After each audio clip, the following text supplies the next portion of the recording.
Rajarshi Shahu Maharaj, Bharat Ratna doctor Babasaheb Ambedkar या देशातील कुणबी कष्टकरी बहुजन समाजाला त्यांचे हक्क अधिकार मिळावेत म्हणून ज्या महामानवांनी प्रयत्न केले, बलिदान दिले, त्या सर्व महामानवांना मी सर्वप्रथम अभिवादन करतो। लोकशाही जागर महामेळावा संभाजी ब्रिगेडच्या वतीने इथे पुण्यामध्ये आयोजित केलेला आहे। या समारंभाचे अध्यक्ष आदरणीय मनोजदादा आखरे, सन्माननीय सौरभजी खेडेकर, सुधीर मामा देशमुख, डॉक्टर पारदी, संतोषजी गाजरे, तारक सर, भानुशे सर, आमचे सर्वांचे मार्गदर्शक आदरणीय ठोबे साहेब, मांगेरामजी चोपडे हरियाणामधून आलेले, डॉक्टर बालाजी जाधव, विचारपीठावरील इतर सर्व जमलेल्या माझ्या बहिणींनो आणि भावांनो, वेळ खूप झालेला आहे। इतक्या वक्त्यांची आपण भाषणं ऐकली, त्यामुळे महाराष्ट्रात आमदारांची सध्या संख्या आता 1000 पर्यंत करावं अशी मागणी करायची आता आपल्याला हे वाटायला लागलेली आहे। 2 वर्षापूर्वी अविनाश मोहिते या माणसाला जर तुम्ही भेटले असते, दगडात त्याच्यात काहीच फरक नव्हता, दगड कदाचित बोलला असता, पण आज असं वाटतंय त्याला एकट्याला जरी हाऊसमध्ये पाठवलं तर 288 तोंड बंद करील एवढी ताकद त्याच्यामध्ये ब्रिगेडमधून तयार झालेली आहे। ही ब्रिगेडची ताकद आहे। या सगळ्या पार्श्वभूमीवर आम्ही काही वेगळे फार मुद्दे मांडण्याची आवश्यकता नाही असं मला वाटतं। बऱ्याच मुद्द्यांची चर्चा झालेली आहे। सन्माननीय अध्यक्ष आणि महासचिवांचं पण यानंतर भाषण होणार आहे। आपल्याला हा मेळावा का घ्यावा लागला हे फक्त 2-3 मुद्दे मी आपल्याला या ठिकाणी आज सांगणार आहे। आपल्याला कल्पना आहे सध्या जे काही महाराष्ट्राचं आणि देशाचं वातावरण आहे, या सगळ्या पार्श्वभूमीवर संभाजी ब्रिगेड आपला काहीतरी विचार घेऊन गेली 30 वर्ष काम करत आहे आणि 2016 पासून आपण एक राजकीय भूमिका घेतलेली आहे। आणि मागच्या निवडणुकीमध्ये जसं सगळ्याच वक्त्यांनी सांगितलं, लोकसभेमध्ये आपण शिवसेनेबरोबर युती केलेली असल्यामुळं महाविकास आघाडीच्या सोबत होतो आणि या महाविकास आघाडीच्या सोबत असताना शिवसेनेच्या उमेदवारांचा तर प्रचार प्रसार आपण केलाच, परंतु काँग्रेस राष्ट्रवादीच्या उमेदवारांना नाही बोलावलं तरी आपली एक जिम्मेदारी जबाबदारी आहे म्हणून संभाजी ब्रिगेडचा केडर कार्यकर्ता तिथे गेला आणि त्यांनी बहुसंख्य अशा प्रकारची मदत करून इथे खासदार सगळे निवडून आणले। कोणी मान्य करो न करो, परंतु आपल्याला प्रत्येकाला जे काही विचारक अभ्यासक आहे त्या सगळ्यांना माहिती आहे की या निवडणुकीमध्ये 100% संभाजी ब्रिगेडच्या केडर कार्यकर्त्याचा फायदा झाला आणि अशा प्रकारचं हे महाविकास आघाडीचे जे काही लोक आहेत ते निवडून आले। आता जी काही येणारी पुढची निवडणूक आहे, या निवडणुकीच्या संदर्भामध्ये आपली काय भूमिका असेल, आपण किती जागा मागितलेल्या आहेत आणि आपले किती आमदार निवडून येणार आहेत याबद्दल सन्माननीय अध्यक्ष त्यावर भाष्य करतील, त्यात मी जाणार नाही। परंतु आम्हाला अनेक लोक असा प्रश्न विचारतात की संभाजी ब्रिगेड जर राजकीय भूमिका घेऊन येत असेल तर मग तुम्ही गेली 30 वर्ष काम करता, तर तुमचा एकही आमदार नाही, तुमचा एकही खासदार नाही आणि मग एकही आमदार खासदार नसताना सुद्धा तुम्ही ज्या पद्धतीने सत्ता परिवर्तनाची भाषा करता, तर हे तुमच्यामध्ये हे सामर्थ्य कुठून येतं किंवा याच्या पाठीमागे काय गणित आहे? त्यांना आपण हे सांगितलं पाहिजे की आम्ही ज्या अर्थी संभाजी ब्रिगेड हा पक्ष म्हणून पुढे आलेले आहोत, तर हा पक्ष निर्माण करत असताना ह्या पक्ष निर्माण करण्याची एक भूमिका होती की कोणताही जेव्हा पक्ष लोकशाहीमध्ये निवडणुकीची भूमिका घेऊन प्रचार प्रसाराला उतरतो तेव्हा त्यांची भूमिका काय असते, तर देशातल्या सरपंचापासून ते राष्ट्रपतीपर्यंतचे सगळे जे काही प्रमुख पद असतील ती आमच्या पक्षाच्या विचाराच्या लोकांना मिळाली पाहिजेत, हा त्या पक्षाचा अजेंडा असतो। त्याला यश किती मिळेल हा नंतरचा मुद्दा आहे।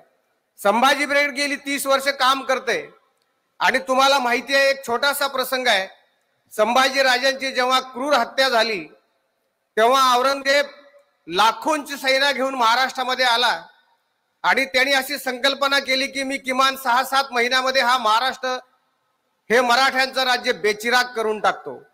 आणि त्याची पहिली छावणी पडली ती बऱ्हाणपूरला, महाराष्ट्राच्या सीमेवर, मध्य प्रदेशच्या बाउंड्रीवर। बऱ्हाणपूर हे औरंगजेबाचा स्वभाव होता, त्याचं आवडतं ठिकाण होतं।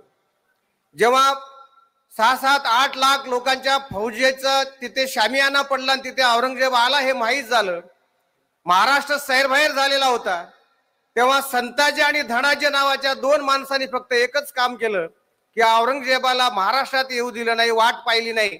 हे स्वतः बुरहानपूरला गेले आणि मध्यरात्री जाऊन त्यांनी औरंगजेबाच्या शामियानाचे कळस कापले। सुदैवाने औरंगजेबाच्या आणि दुर्दैवाने महाराष्ट्राच्या त्याच्या शामियानामध्ये औरंगजेब त्या दिवशी नव्हता, नाहीतर संताजी आणि धनाजीचा प्लॅनिंग होतं की औरंगजेबाचा पलंग त्याच्या सहित महाराष्ट्रात उचलून आणायचं.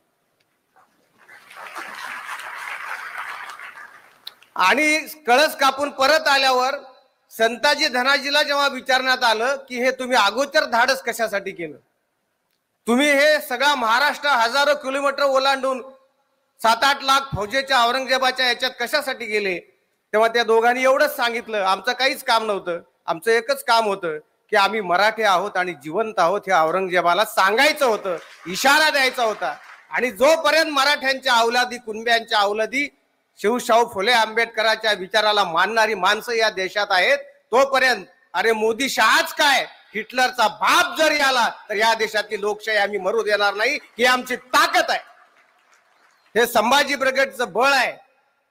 आणि म्हणून आज आमचे आमदार खासदार किती आहेत ते जाऊ द्या, पण निवडून आलेल्या कोणत्याही आमदार खासदाराला तुम्ही विचारा, त्याच्या डोक्यामध्ये एवढी दहशत आहे की कोणत्याही पक्षाचा आमदार खासदार, इव्हन राहुल गांधी जरी म्हटले आरएसएसच्या विरोधात विधान केलं तर म्हणतात हा ब्रिगेडी आहे आणि ह्या ब्रिगेडीच्या नादाला लागलेला आहे.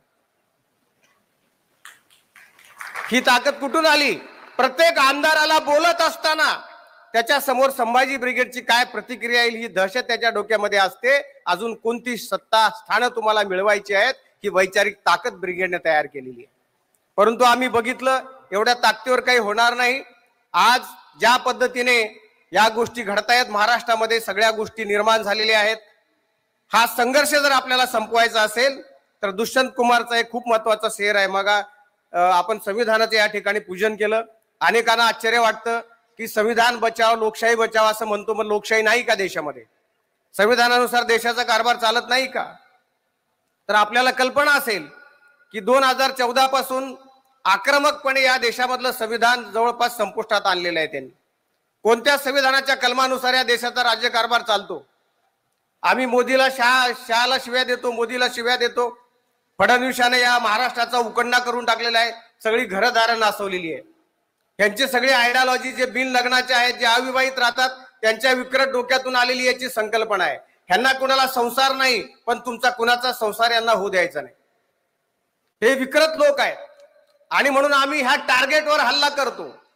आमचं मूलभूत असं म्हणणं आहे, दत्तप्रसाद दाभोळकर नावाचे विचारवंत आहेत, ज्या नरेंद्र दाभोळकरांची हत्या झाली त्यांचे ते बंधू आहेत. संघ समजून घेताना नावाचं त्यांचं पुस्तक आलेलं आहे. आणि संघ किती विकृत आहे हे त्यांनी त्या संघातल्या लोकांना भेटून त्याच्यात सगळ्या उदाहरणासहित त्यांनी लिहिलेलं आहे.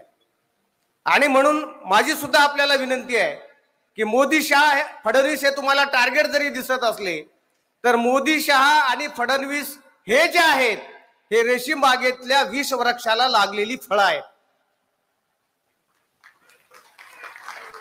आणि जोपर्यंत या भारतातून हा विषवृक्ष उखडला जाणार नाही तोपर्यंत ही विषमता आदी व्यवस्था भारतातून संपणार नाही. दोन प्रकारची लढाई आहे, फॅशिझम विरुद्ध समता.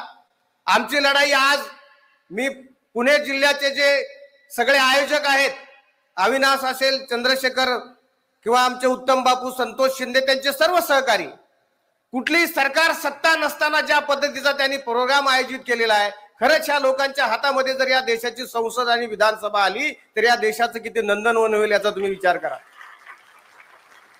त्यांनी महात्मा ज्योतिराव फुल्यांची पगडी आमच्या डोक्यावर ठेवली. कारण फुले आणि महाराष्ट्र कशासाठी आहेत? तुम्हाला सगळ्यांना वाटत असेल की सगळा देश रिकामा पडलेला असताना एवढ्या भानगडी महाराष्ट्रात फडणवीस आणि आरएसएस का करते? आणि म्हणून खरी लढाई ह्या विषमतेच्या विरोधातच्या विचाराच्या विरोधात आहे. संभाजी ब्रिगेडचं नेहमी म्हणणं राहिलेलं आहे की ब्राह्मणांच्या विरोधात, ब्राह्मणिझमच्या विरोधात किंवा विशिष्ट जातीच्या विरोधात आम्ही नाही, तर आम्ही फॅशिझम, हुकुमशाहीच्या विरोधात, मूलतत्ववादाच्या विरोधात आहोत.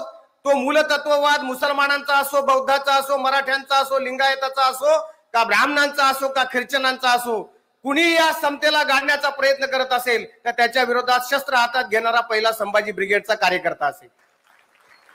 आणि म्हणून आम्हाला या देशाचं नंदनवन करायचं असेल तर ही लढाई आपल्याला लढावी लागेल. म्हणून राष्ट्रपिता ज्योतिराव फुले, सगळ्यांचं लक्ष महाराष्ट्रावर काय भावंडानं तुम्ही याचा विचार करा. कारण महाराष्ट्रामध्ये छत्रपती शिवाजी महाराज, महात्मा ज्योतिराव फुले, राजर्षी शाहू आणि बाबासाहेब आंबेडकर हे महामानव महाराष्ट्रात जन्माला आले. सत्यशोधक समाजाची स्थापना महात्मा ज्योतिराव फुलेंनी केली 1873 साली आणि ब्राह्मणेतर मुवमेंट पहिल्यांदा महाराष्ट्रात सुरू झाली. जयदेव जवळकर, शंकरराव मोरे ही सगळी मिशन तुम्हाला माहित आहे. महर्षी विठ्ठलरामजी शिंदे ही सगळी मोठी माणसं आहेत. त्यांनी या महाराष्ट्रामध्ये एक जन आंदोलन उभं केलं सामाजिक प्रबोधनाचं ज्योतिराव फुल्यांच्या प्रबोधनातून. आणि ब्राह्मणेतर मुवमेंट स्वातंत्र्य पूर्व काळामध्ये जेव्हा महाराष्ट्रात सुरू झाली तर ही प्रेरणा दक्षिणेकडे पेरियार रामास्वामी यांनी घेतली आणि तिथे द्रविड मुन्नेत्र कळघम नावाचा पक्ष द्रविडमध्ये तमिळनाडू, कर्नाटक, तेलंगणा आणि आंध्र प्रदेश ही जी द्रविड कल्चर संस्कृती आहे तिथे हा विचार महात्मा फुल्यांचा, शाहू छत्रपती शिवाजी महाराजांचा, पेरियार रामास्वामी तिथे घेऊन गेले. आणि आज तुम्हाला प्रत्येकाला अभिमान वाटला पाहिजे की या दक्षिण द्रविड देशामध्ये भाजपला घुसायला सुद्धा परवानगी नाही, कारण हे सगळे बहुजन पुरोगामी विचाराचे हे लोक आहेत. आणि इकडे द्रविड कल्चर मध्ये जो विचार दिला तो महाराष्ट्राच्या सत्यशोधक ब्राह्मणेतर बहुजनवादी चळवळीने दिला. आणि आज महाराष्ट्रात काय परिस्थिती आहे. आणि म्हणून हा महाराष्ट्राचा विचार उत्तरेत जाऊ नये, हिंदी पट्ट्यात जाऊ नये, म्हणून महाराष्ट्र पहिल्यांदा उद्ध्वस्त करायचं षडयंत्र ह्या संघाचं आहे. आणि म्हणून या महाराष्ट्राच्या घरादारात, कुटुंबात अशा प्रकारचा विध्वंस निर्माण करण्यासाठी सगळी ताकद त्यांनी RSSचं मुख्यालय सुद्धा जाणीवपूर्वक महाराष्ट्रामध्ये आणून ठेवलेलं आहे. गोळवळकरांनी एक विधान केलं होतं की मला भविष्यात अशी संघटना बांधायची आहे की आमच्या इशाऱ्यावर या देशात सरकार आली पाहिजेत आणि सरकार गेली पाहिजेत. पुरोगामी चळवळीने हे हलक्यात घेतलं आणि आज आपण बघतो आहोत की इतकी विषारी विचारधारा मांडणारे हे लोक आज देशातल्या सर्व सत्तामध्ये जाऊन बसलेले आहेत. आणि म्हणून फेडरल स्टेट लोकशाही आपण म्हणतो, पण ती आज लोकशाही खरोखरच राहिलेली आहे का याचा तुम्ही विचार करा. डायरेक्ट लोकशाही जगात कुठेच नाही, प्रतिनिधी स्वरूपाची लोकशाही आहे. म्हणून आम्ही प्रतिनिधी निवडून पाठवतो, तो प्रतिनिधी तेवढ्या लायकीचा असला पाहिजे. आणि म्हणून बाबासाहेब आंबेडकरांनी लोकशाही नंतर एक संकल्पना मांडली होती, एक स्कूल या देशात निर्माण झालं पाहिजे की चारित्र्यवान आणि शील संपन्न नेता कसा असला पाहिजे, त्याला ट्रेनिंग द्या, तिथे तो पास होईल, मग त्याला आमदार खासदार केलं पाहिजे. ही भूमिका बाबासाहेब आंबेडकरांनी मांडली होती. 1956 ला हे स्कूल तयार केलं होतं. त्यांचं निर्माण झालं, पुन्हा कुठे मांडलेलं नाहीये. पंजाबराव देशमुख आणि डॉक्टर बाबासाहेब आंबेडकर केंद्रामध्ये मंत्री होते. नेहरू रशियाला गेले, सारखं डोक्याला हात लावत होते, तेव्हा तिथल्या प्रधानमंत्र्यांनी विचारलं काही डोकं वगैरे दुखतंय का. ते म्हणाले 8 दिवस झाले मी रशियामध्ये आहे. परंतु नेहरू असं म्हणाले की भारतामध्ये पंजाबराव आणि आंबेडकर आहेत, मी जाईपर्यंत देशाचं काय करतील याची मला भीती लागलेली आहे. ही ताकद तुमच्या नेत्यामध्ये असली पाहिजे. आणि माझी तरुणांना विनंती आहे, ब्रिगेड राजकारणात का आली. अरे ब्रिगेड सामाजिक व्यवस्थेमध्ये भांडारकर सारखं आंदोलन या देशामध्ये उभं करून त्या संस्थेवर कार्यवाही करून या देशातल्या सांस्कृतिक सत्तेच्या नरडीला नख लावणारी जर संघटना कुठली असेल तर ती संभाजी ब्रिगेड. संभाजी ब्रिगेडची पोरं ही आमदार, खासदार, सम्राट, जहागीरदाराच्या पोटी जन्माला आली नाहीत. सर्वसामान्य कष्टकरी शेतकऱ्याची मुलं आहेत. पण आज कुठलीही सत्ता नसताना, सत्तेचा लाभ नसताना आणि कुठल्याही प्रकारचा आमिष नसताना सुद्धा छातीला माती लावून ह्या व्यवस्थेला मुकाबला करण्याकरता उभी राहिलेली आहेत. ही विचाराची ताकद आहे. आम्ही म्हणतो हे सगळे वारस म्हणून आमच्याचे सांगणारे हे सगळे नकली आहेत. अरे आमचं रक्त काढलं, आमची जनुक तपासली तर आमच्या रक्तामध्ये बुद्ध, शिवराय, शाहू फुले, आंबेडकर याशिवाय दुसरं काही सापडणार नाही. ही ब्रिगेडची ताकद आहे. आणि म्हणून सत्याबरोबर आम्ही आहोत. जी लोक आम्ही निवडून पाठवले हे कुणाचे गुलाम आणि लाचार झाले. आज एक राणे प्लस त्यांचे 2.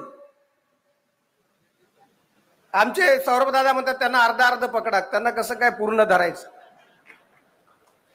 आशिष शेलार, प्रवीण दरेकर, लाड, सदाभाऊ खोत, चित्रा वाघ, पडळकर ही माणसं काय ब्राह्मणाच्या पोटी जन्माला आलेली आहेत का.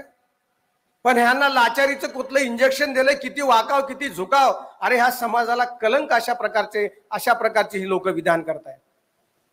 आणि म्हणून हे अशा पद्धतीचं जे काही नेरेटिव्ह शेप शब्द तुम्ही ऐकत असाल, हा नेरेटिव्ह सेट हुकुमशाहीतून आलेला सेट आहे. आम्ही कधीच मराठी नेरेटिव्ह सेट करत नाही. आम्ही स्वराज्य निर्माण केलं तरी आम्ही नेरेटिव्ह सेट केला नाही. आम्ही प्रामाणिकपणे सत्याच्या पद्धतीने लढतो. आणि म्हणून या देशातला वर्णवर्चस्ववादी, RSSवादी, ब्राह्मणवादी, भांडवलशाही सर्व शक्तींना आमचं आव्हान आहे. तुम्ही कशाही प्रकारचं विकृत आणि विषमतावादी विचार करण्याचा प्रयत्न करा. आज या देशात दंगल घडली पाहिजे यासाठी रात्रंदिवस प्रयत्न होत आहेत. सगळे प्रयोग केले जात आहेत. मगा कुणीतरी उल्लेख केला प्रेषितांच्या जीवनचरित्राबद्दल सुद्धा जाणीवपूर्वक विधान केली गेली. पण मुसलमानही शांत आहेत आणि मराठ्यांची बहुजनांची पोरंही शांत आहेत. त्यांना हे सगळं कळलेलं आहे. आम्ही सांगतो की जोपर्यंत ब्रिगेडचा विचार इथं आहे कुणी या देशात दंगल घडवू शकणार नाही, कारण हा देश आमचा आहे. तुम्ही किती नीच पद्धतीने वागा, आम्ही समतेचाच विचार आमच्या पोरांना देऊ. आणि म्हणून अपरिहार्यपणे जसं बालाजी जाधवनी सांगितलं की आम्हाला हौस आहे म्हणून आम्ही राजकारणात आलो नाही. तुम्ही लोक नीट वागत नाही, तुमच्या हातात आम्ही सत्ता दिली परंतु तुम्ही ह्या भांडवली व्यवस्थेचे गुलाम झालेले आहात. आमचा सवाल आहे की आता मोदी सरकारने शासकीय कर्मचाऱ्यांना संघामध्ये काम करायला काय दिलेली आहे? परवानगी दिलेली आहे. चांगली आहे का वाईट आहे गोष्ट? वाईट आहे. पण मी त्यांचं जाहीर अभिनंदन करतो मोदी आणि शहाचं.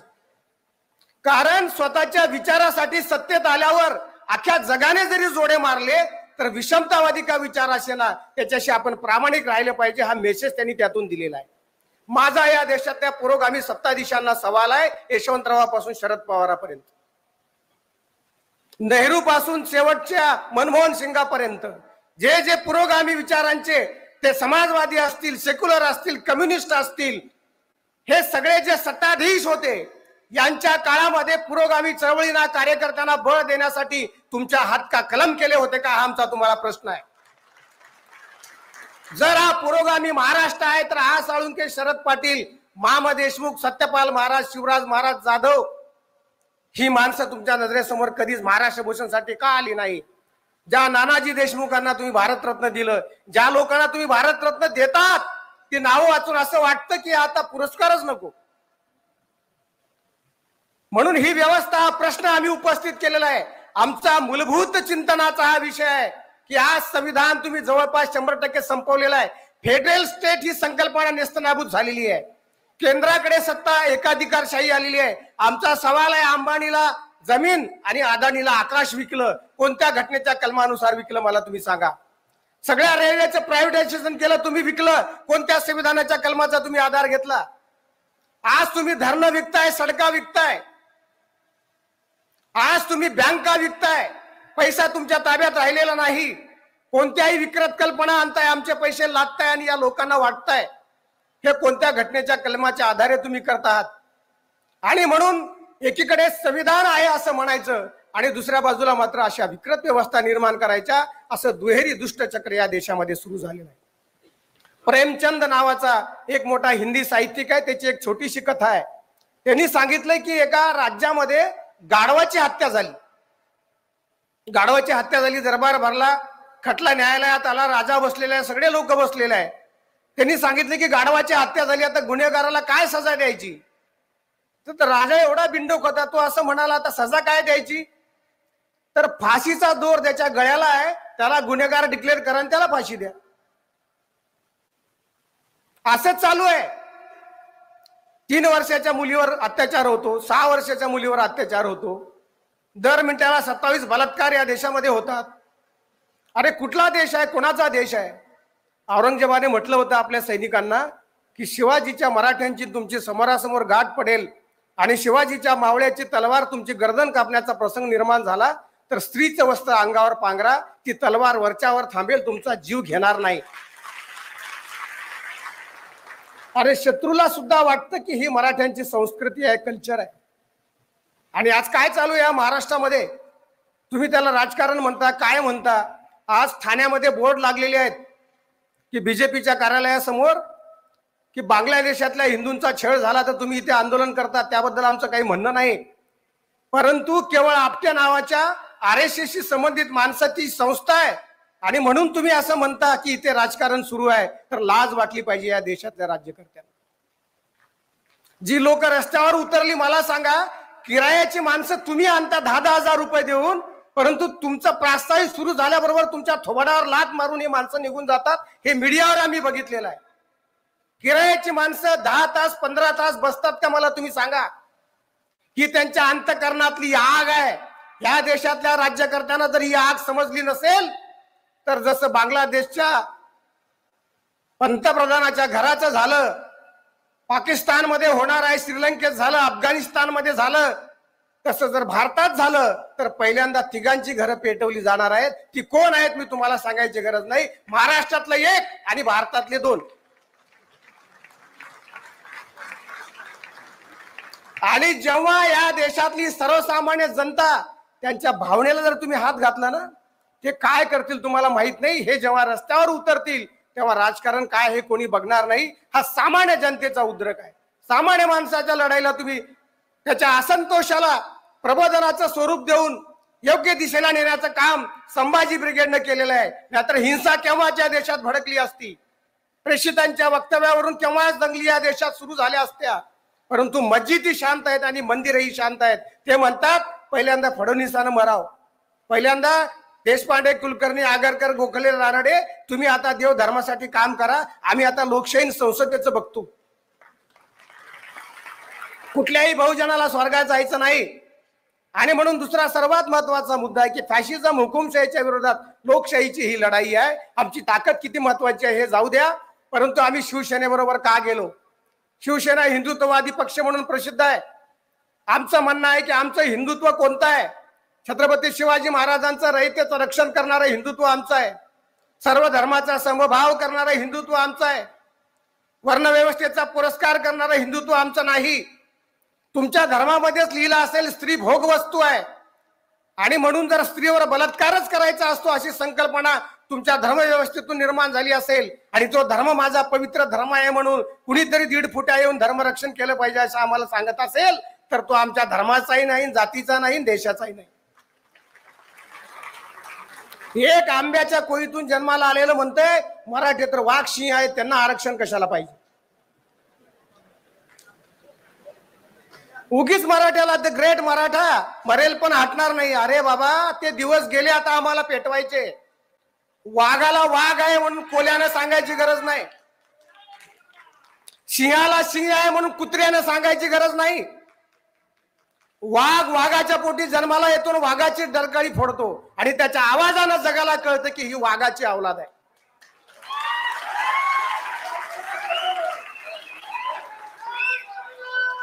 सिंह डुकराच्या पोटी जन्माला येत नाही, सिंहिणीच्या पोटी जन्माला येतो.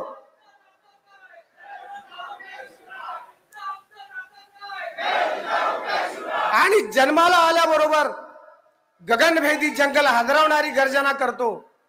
तेव्हा सगळ्या पशु पक्षी प्राणी चराचरांना कळतं की सिंहाची अवलाद जन्माला आलेली आहे. तिथे डुकराने येऊन सांगायचं नसतं की सिंहिणीला लेकरू झालं. मग आता मराठ्यांनी तलवार घेऊन कसं लढावं हे जर तुम्ही आम्हाला शिकवायला लागले तर चला आम्हाला तर आत्महत्या करावी लागेल. फडणवीसांना मनावर ठोकून काढू. अरे किती जणांनी तुला आतापर्यंत ठोकलं त्याचा जर आम्ही हिसाब काढला, त्याचा जर आम्ही हिशोब द्यायला लागलो, आमचं ते कल्चर नाही. ठोकणं म्हणजे एक प्रकारच नसतं, अनेक अनंत प्रकार आहेत त्याच्यात. वैचारिक पण असतं, बौद्धिक पण असतं. आम्ही बौद्धिक आहे वेगळा अर्थ कृपा करून घेऊ नका. ते आमचे संस्कार नाहीत. आणि म्हणून हा मला सांगणार की आम्ही आहे सिंह वाघ, तुझ्या सर्टिफिकेटची आता आम्हाला गरज नाही. आणि आम्ही ठरवलंय की हे सिंह वाघ आता काय करणार आहेत, या विषमतेचा घास घेणार आहे. हा जो रेशीम बागेचा विषवृक्ष आहे तो ब्रिगेड जेसीबी लावून उद्ध्वस्त केल्याशिवाय राहणार नाही. हा ब्रिगेडचा प्रण आहे. जेसीबी म्हणजे पुन्हा प्रॉब्लेम. जेसीबी म्हणजे पुन्हा प्रॉब्लेम. पुन्हा आले मारामारीवर. ब्रिगेडला मारामारीशिवाय काही सुचतच नाही. अहो गेल्या 30 वर्षामध्ये एखाद्याला चापट मारली असं ब्रिगेडचं उदाहरण सांगा तर दहशत किती आहे. रक्ताचा थेंब न सांडता सुद्धा एखाद्याच्या मेंदूत दहशत तयार करणे हे काय असते त्यांना विचारा जाऊन. भारतातले सगळे विचारवंत भांडारकरच्या कारवाईनंतर लेखण्या बंद का पडल्या, त्यांची भाषा का बदलली? ही एक सांस्कृतिक शक्ती, सर्वश्रेष्ठ ताकद संभाजी ब्रिगेडने आधुनिक काळात इतिहासाला कलाटणी देणारी दिली गेलेली आहे. जेव्हा ज्या वेळेस जगाच्या आधुनिकीकरणाचा इतिहास लिहिला जातो तर युरोपच्या रेनिसाचा उल्लेख होतो. 2000 वर्षानंतर सुद्धा भारतीय सांस्कृतिकीकरणाचा इतिहास लिहिला जाईल तर त्याला दिशा देण्याचं आणि पहिलं चक्र फिरवण्याचं काम कुणी केलं असेल तर शेतकऱ्याच्या पोटी जन्माला आलेल्या संभाजी ब्रिगेडच्या पोरांनी केलं हे लिहिलं जाईल. आम्ही कशाचे लाभार्थी आहोत? या भूमिका घेऊन आमची लढाई ब्रिगेडची सुरू आहे. सत्ता ही काय असते आणि म्हणून सत्ता ही लोकहितासाठी वापरली पाहिजे, त्यासाठी संभाजी ब्रिगेड मैदानात उतरलेली आहे. आणि जेव्हा बाळासाहेब ठाकरेंचा विचार घेऊन, प्रबोधनकार ठाकरेंचा विचार घेऊन सन्माननीय उद्धवजी ठाकरेंनी सांगितलं, अरे बाबा आता माझा रेशीमबागेशी कुठला संबंध राहिलेला नाही, आता मी आजोबाच्या विचारानं पुढे जाणार. आणि त्यांनी सांगितलं की शेंडी जानव्याचं पळी पंचपात्र्याचं हिंदुत्व मला मान्य नाही, हे गोमूत्रधारी लोक मला मान्य नाही. तेव्हा आम्ही विचार केला की हा आता खरी प्रबोधनकाराची शिवसेना भाषा बोलायला लागलेली आहे. आणि आम्ही हात पुढे केला, त्यांनी हो दिलं आणि मी तिथे गेलो. आमची युती झाली त्यांच्या बरोबर. आणि अनेक वर्तमानपत्रांनी लेख लिहिले की 1926-27च्या काळामध्ये, 18च्या काळामध्ये, 22च्या काळामध्ये पेरियार रामास्वामी येऊन इथला जो सत्यशोधक विचार द्रविडी कल्चरमध्ये नेला, तर आता खऱ्या अर्थानं शिवसेना आणि ब्रिगेडची युती झाली, ही टिकली. आणि ब्रिगेडची पोरं जर आमदार खासदार म्हणून निवडून गेली, काही आमदार मुंबईला आणि काही खासदार जर दिल्लीला आले, तर संपूर्ण भारताचं ब्राह्मणीकरणापासून रक्षण करण्याचं काम पुढील काळात होईल, हे अनेक वृत्तपत्रांनी लिहून ठेवले. हा दिशा देण्याचा प्रकार आहे. आणि म्हणून संताजी धनाजी समारोपाकडे मी येतोय. संताजी धनाजी, महाराष्ट्र आपल्याला का वाचवायचा आहे, ह्यांचं सगळ्यांचं लक्ष महाराष्ट्रावर आहे. आणि म्हणून यांना महाराष्ट्र संपवायचं आहे, महाराष्ट्राच्या चिंधड्या उडवायच्या आहेत. आणि म्हणून इथे नेस्तनाबूत करण्याचा प्रकार सुरू केला, माणसं वापरण्याचा प्रकार सुरू केला, दहशत सुरू केली, विषमता सुरू केली. एक अप्रत्यक्ष प्रेशर आपल्या डोक्यावर दिलेलं आहे. आपलं कुणाचं बेड लाईफ सुद्धा सुरक्षित ठेवलं नाही. फार टेन्शन आलं की 24 तास त्या अंबानीच्या घरचं रेकॉर्डिंग सुरू आहे. ह्या सगळ्या गोष्टी आपल्या देशात घडवल्या गेलेल्या आहेत. आणि म्हणून जो काही हुकुमशहा असतो, फेडरल स्टेट संपून 2014 पासून मोदींनी आरएसएसच्या माध्यमातून जी हुकुमशाही या देशामध्ये आणलेली आहे, सर्वांना एकत्रित येऊन त्याचा मुकाबला करावा लागेल. कारण या देशातली जनता आपल्याला वाचवायची, माणसं आपल्याला वाचवायची आहेत. लोकशाहीच राहिली नाही तर काय होईल? आणि म्हणून बाबासाहेबांचं जे स्वप्न होतं, जे संविधान आम्हाला दिलं, ते म्हणाले आता राजकीय स्वातंत्र्य जरूर मिळालंय, परंतु पुढील काळामध्ये सामाजिक आणि आर्थिक स्वातंत्र्य आणि लोकशाही या देशात निर्माण केली पाहिजे. 1928ला क्रांतिकारी पक्ष नावाची संघटना भगतसिंगांनी काढली. माझं सर्व भारतातल्या तरुणांना संभाजी ब्रिगेडच्या विचारपीठावरून आव्हान आहे, कोणी कितीही शिव्या द्यावो, आज आमदार खासदार व्हायचं स्वप्न सुद्धा तुम्ही बघू नये. असं सर्व पक्षातील धनदांडगे, धर्मांधाचे ठेकेदार, पुरोहितांचे ठेकेदार, भांडवलशाह यांनी अशी दहशत तयार केलेली आहे की तुम्ही आमदार खासदार व्हायचं स्वप्न पाहू शकत नाही, कारण एवढा पैसा लागतो, तुम्हाला आमदार खासदार होताच येणार नाही. आमचं म्हणणं आहे, वाईट आहे, राजकारण द्या सोडून, महिलांनी राजकारणात यायचं नाही. माझी आपल्याला विनंती आहे, या देशातल्या सर्व तरुण तरुणींनी, सर्व जातीय या देशात राजकारणात आलं पाहिजे आणि या देशातली संसद ताब्यात घेतली पाहिजे, तर देश लोकशाही ताब्यामध्ये. काय चालू आहे? युपीएससी, नीट घोटाळे कशा प्रकारचे सुरू आहेत? कोणती परीक्षा सुरक्षित राहिलेली तुम्ही मला सांगा. काय काय तुम्ही भानगडी केलेल्या आहेत? आणि म्हणून हे सगळं रोखायचं असेल तर आपल्या शिलवान, चारित्र्यवान, विचारवान गोरगरिबांच्या मुलांना सत्तेमध्ये यावं लागेल. सत्ता कधी मिळेल हा नंतरचा जरी प्रश्न असेल, आम्ही म्हणतो मुख्यमंत्री, प्रधानमंत्री, राष्ट्रपती, सरपंचापासून सगळे आमदार खासदार आम्ही करणार आहे. मोठं स्वप्न बघायला काय प्रॉब्लेम आहे? पुढच्या 10 वर्षात सगळं जग ग्लोबल व्हिलेज झाले, जगाचा एकच पंतप्रधान करायचं जरी ठरलं तर पहिला पंतप्रधान जगाचा हा ब्रिगेडचा होईल. काय अडचण आहे स्वप्न बघायला? मोठी स्वप्न शिवाजी महाराजांनी आम्हाला सुचवली. जिजाऊंनी सांगितलं 12 वर्षाच्या शिवबाला, शिवबा आकाशात बघा, आकाशात चंद्र आहे, आकाशात सूर्य आहे. जिजाऊ म्हणाला, शिवबा ह्या चंद्र आणि सूर्याचा प्रकाश ज्या ज्या भूमीपर्यंत जातो, त्या प्रत्येक किरणाच्या शेवटच्या टोकापर्यंत तुला छत्रपती म्हणून मिरवायचं आहे, तुझं राज्य निर्माण करायचं. ही स्वप्न आमची आहेत. गराई हिम्मत तो मस्जिद को हिला के देख, नहीं तो पी घूट और मस्जिद को हिलता देख. मोठी स्वप्न आपण बघितली पाहिजे आणि म्हणून या मोठ्या स्वप्नाच्या दिशेने आम्ही चाललेले आहोत. दुसरा एक शेवटच्या मुद्द्याकडे येत असताना एक महत्वाचा मुद्दा असा आहे की जगातले जी हुकुमशाही आणि गुलामगिरी असते, ही हुकुमशाही आणि गुलामगिरी ही आपोआप येते. समता, स्वातंत्र्य आणि यासाठी तुम्हाला लढा उभा करावा लागतो. ही लढाई उभी करावी लागली. एरिक फ्रॉमचं पुस्तक आहे स्वातंत्र्याचे भय. तुम्हाला स्वातंत्र्य हवं असेल तर आपोआप स्वातंत्र्य येणार नाही. तुम्हाला निर्माण करून संघर्ष करून स्वातंत्र्य मिळवावं लागेल आणि मिळालेलं स्वातंत्र्य टिकवण्यासाठी सदोदित संघर्ष तुम्हाला करावा लागेल. आणि म्हणून सातत्याने रात्रंदिन हा महायुद्धाचा प्रसंग तुकाराम महाराजांनी सांगितलं. आणि म्हणून रात्रंदिन युद्धाचा प्रसंग म्हणजे सतत जागरूक नित्य नवा दिस जागृतीचा. ही लढाई आहे, प्रबोधनाच्या व्यवस्थेची लढाई आहे. आणि जगातल्या हुकुमशाचा एकच इतिहास राहिलेला आहे. जेवढे हुकुमशाह मानवी संस्कृतीमध्ये झाले त्यांचं मरण आणि अंत हा अत्यंत घाणेरड्या पद्धतीने आणि विदारक झालेला आहे. कुठलाही जगातला हुकुमशाह हिटलर सहित, हिटलरने तर स्वतः आत्महत्या करून त्याला तो हिटलर मेला. आणि जे हिटलरची अवलाद आपल्या देशात समजणारे लोक आहेत ते अशाच मौतीनं मरणार आहेत. हा हुकुमशहाचा इतिहासच आहे. पण याच्यात एक प्रॉब्लेम आहे, थोडी दुरुस्ती आपल्याला करावी लागेल. हुकुमशहा निश्चितच त्याच्या मरणाने मरतो, पण साला फार दिवस जगतो, फार दिवस जगतो तो. आणि हुकुमशहाचा प्रत्येक दिवस म्हणजे विनाश विनाश विनाश विनाश आणि विनाशच असतो. हुकुमशहा लवकर संपला पाहिजे. आणि म्हणून एरिक फ्रॉमने सांगितलं की हुकुमशहाच्या मरणाची वाट पाहू नका. हुकुमशहा एक दिवस मरणारच आहे. हिटलर स्वतःच्या मौतीने आत्महत्या करून मेला, पण त्याला जनतेने जर आधी मारला असतं तर 2.5 कोटी लोकांचे जीव वाचले असते असं फ्रॉम म्हणतो. त्याच्या मरणाची वाट बघण्यापेक्षा म्हणून शिवाजी महाराज दिल्लीला गेले. औरंगजेब महाराष्ट्रात येईल त्याच्याशी लढावी हो हे करण्यापेक्षा मीच दिल्लीला जातो, आग्र्याला जमलं तर त्यालाच ठार मारून संभाजीला देशाचा शहनशाह करतो, ही शिवाजी महाराजांची संकल्पना आहे. आम्हाला सांगितलं दिल्लीचे तख्त राखतो महाराष्ट्र माझ्या, कशाला जग मारायला? आम्हाला का हमाल आणि शिपाई बॉडीगार्ड म्हणून वॉचमन म्हणून ठेवलंय का तुम्ही? दिल्ली आमच्या छात्या फुटल्या, रक्त बाहेर यायला लागलं उगाच उगाच. तख्त राखतो. अरे म्हणतो दिल्लीच्या तख्तावर बसतो तो खरा मराठा माझा, महाराष्ट्र माझा.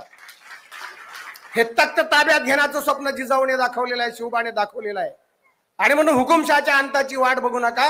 हुकुमशहा जेवढा लवकर संपेल ते शिवाजी महाराजांचं रयतेचं राज्य निर्माण झालेलं आहे. आणि म्हणून आम्हाला शिवरायाच्या स्वराज्याचा विचार पाहिजे असेल, हे तत्कालिक संघर्ष आपण बाजूला ठेवूया.